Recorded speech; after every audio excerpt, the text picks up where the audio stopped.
Assalamualaikum warahmatullahi wabarakatuh. Alhamdulillahi rabbil alamin. Huwallazi arsala rasulahu bil huda wa dinil haqq liyuzhirahu 'alad dini kullih wa kafa billahi syahida. Asyhadu an la ilaha illallah wa asyhadu anna Muhammadan abduhu wa rasuluh. Allahumma salli ala nabiyyina Muhammadin wa ala alihi wa sahbihi ajma'in, amma ba'd. Wa qala Allah ta'ala, a'udzu billahi minasy syaithanir rajim. Wa ibadur rahmanil ladzina yamshuna 'alal ardi haunan wa idza khatabahumul jahiluna qalu salama walladzina yabituna lirabbihim sujjadan wa qiyama. Al-ayat. Shadaqallahul azim.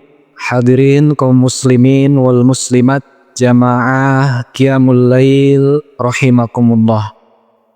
Mengawali kultum pada kesempatan ini, marilah kita bersama-sama untuk bersyukur kepada Allah dengan jalan meningkatkan keimanan dan ketakwaan kita kepadanya. Dengan segenap kemampuan kita untuk mampu melaksanakan perintah-perintah Allah serta meninggalkan apapun yang dilarang oleh Allah. Salah satu di antara perintah Allah adalah kita masih diberikan kemampuan untuk bisa melaksanakan sholat tarawih pada malam hari ini. Bapak dan Ibu sekalian, hadirin rahimakumullah, kultum yang akan disampaikan dengan tema keutamaan atau fadilah sholat tarawih di bulan Ramadan. Karena memang sholat tarawih itu hanya ada di bulan Ramadan. Akan tetapi sholat tarawih itu sebenarnya merupakan nama lain dari sholat malam. Sama dengan sholat tahajud, sama dengan qiyamu Ramadan, sama dengan qiyamul lail. Nah, nama-nama yang berbeda itu adalah sama dalam perintahnya, yakni dilaksanakan sholatnya pada malam hari setelah sholat Isya dan sebelum waktu subuh. Nah, itu adalah pengertian tentang sholat tarawih, sholat malam, qiyamul lail, sholat tahajud, kemudian juga sholat witir. Nah, jadi yang menjadikan beda itu adalah dari sifat sholatnya. Kenapa disebut sholatnya tarawih? Sebetulnya dari nama ini menghendaki kepada kita agar dalam melaksanakannya penuh dengan kesantaian, tidak tergesa-gesa gitu. Kenapa disebut sholatnya witir? Karena jumlah rokaatnya adalah ganjil. Ada yang 11 rokaat, ada yang 23 rokaat. Nah, sama jumlahnya ganjil, maka dinamai sholat witir.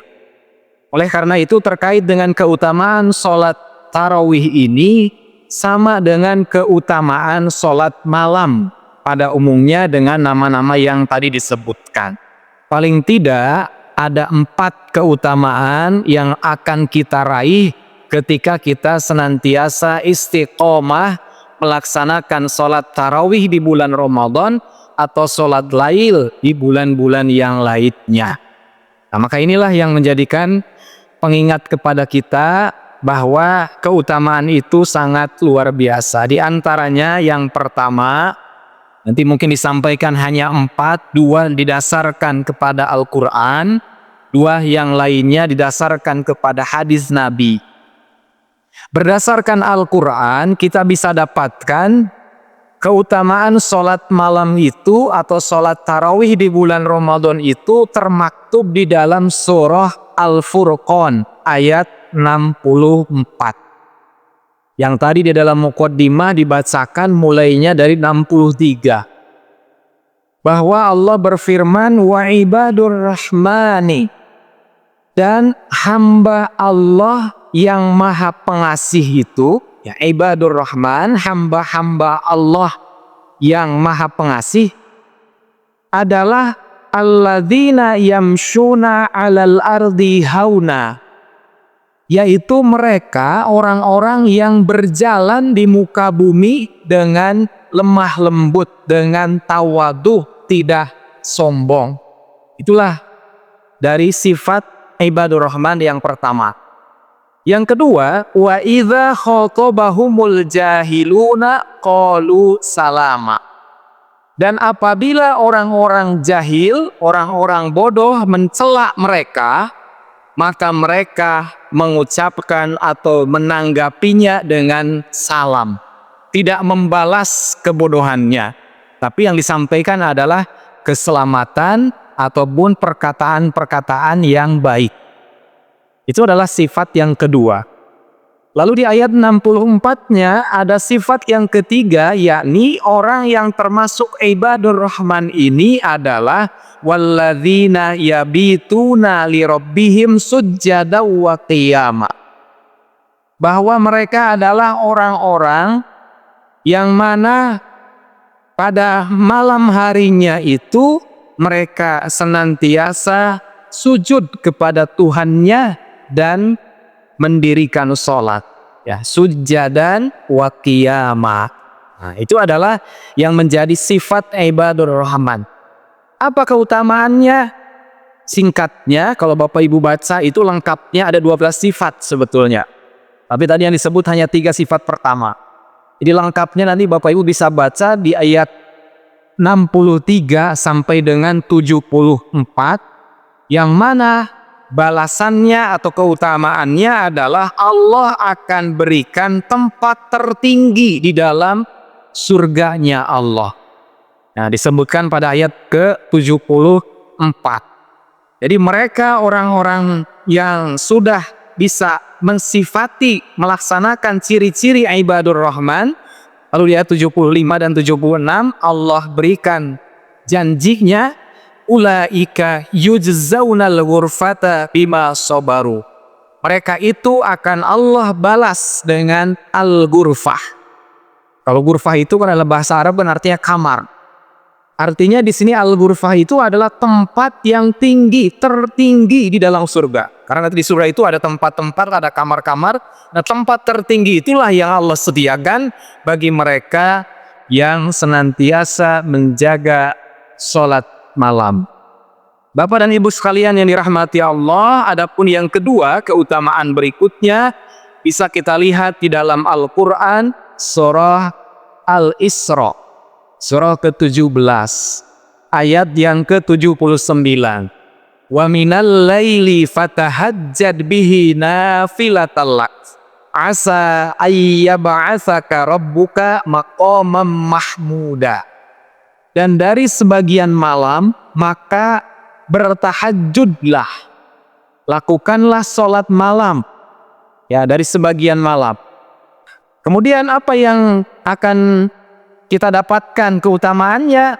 Nafilatalak, sebagai tambahan bagimu. Nah, berarti pahala dari tambahan itu adalah pahala dari Allah. Kemudian asa ayyab'atsaka rabbuka maqaman mahmuda. Mudah-mudahan. Nah, ini berarti harapan, ya. Asa, mudah-mudahan dengan sholat tahajud, sholat witir, sholat tarawih yang kita kerjakan di malam hari itu akan menjadikan kita diberikan tempat, ayyab'atsaka, ditempatkan oleh Allah maqaman mahmuda, di tempat kedudukan yang terpuji, yang mulia di sisi Allah Subhanahu wa ta'ala.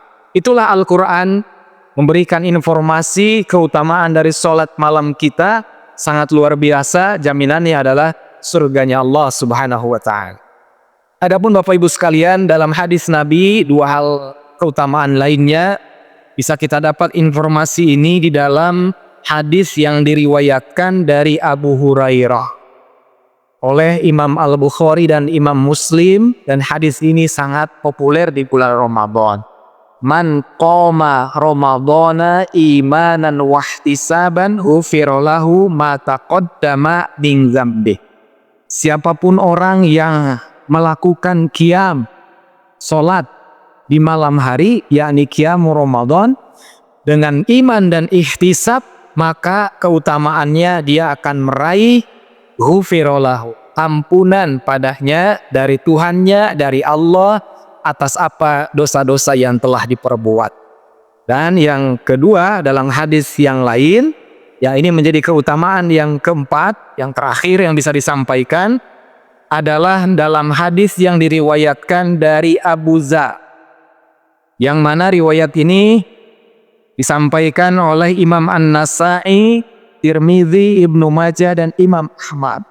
Innahu man qoma ma'al imam hatta yang sorifa kutibalahu qiyaman laylah. Bahwa sesungguhnya dia orang yang mendirikan sholat malam bersama imam hatta yang sorifa, sampai selesai. Ya, ini makanya jadi persoalan nih. Kalau yang jamaahnya misalkan 23 rakaat, kita melakukannya hanya 8 rakaat, kemudian meninggalkan imam, tidak dapat keutamaan ini. Makanya kalau memang kita tidak siap untuk melaksanakan yang 23, ya cari yang 11 gitu ya. Ya, karena ini ada keutamaan dalam hadis ini disampaikan ma'al imam, bersama imam, hatta yang sorifa, sampai selesai. Jadi barang selesai dengan imam.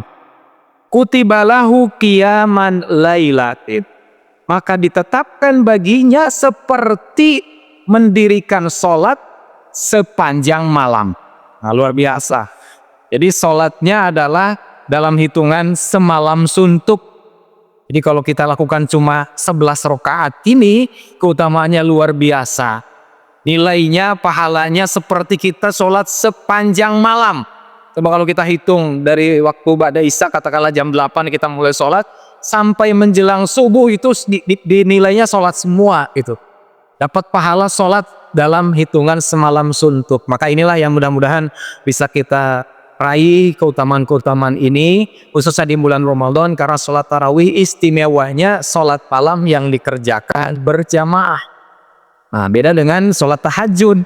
Maka inilah keutamaan yang didapat di bulan Ramadan. Mudah-mudahan kita bisa manfaatkan sebaik-baiknya, dan mudah-mudahan Allah menerima ibadah sholat tarawih kita, tentu dengan ikhtiar kita melaksanakan sholat dengan penuh tumahanina, dengan penuh kekhusyukan. Dan mudah-mudahan Allah Subhanahu wa Ta'ala menerima ibadah-ibadah kita dan memberikan balasan yang terbaik di sisi Allah Subhanahu wa Ta'ala. Amin ya rabbal alamin. Nasr minallah wa fathun qarib. Wassalamualaikum warahmatullahi wabarakatuh.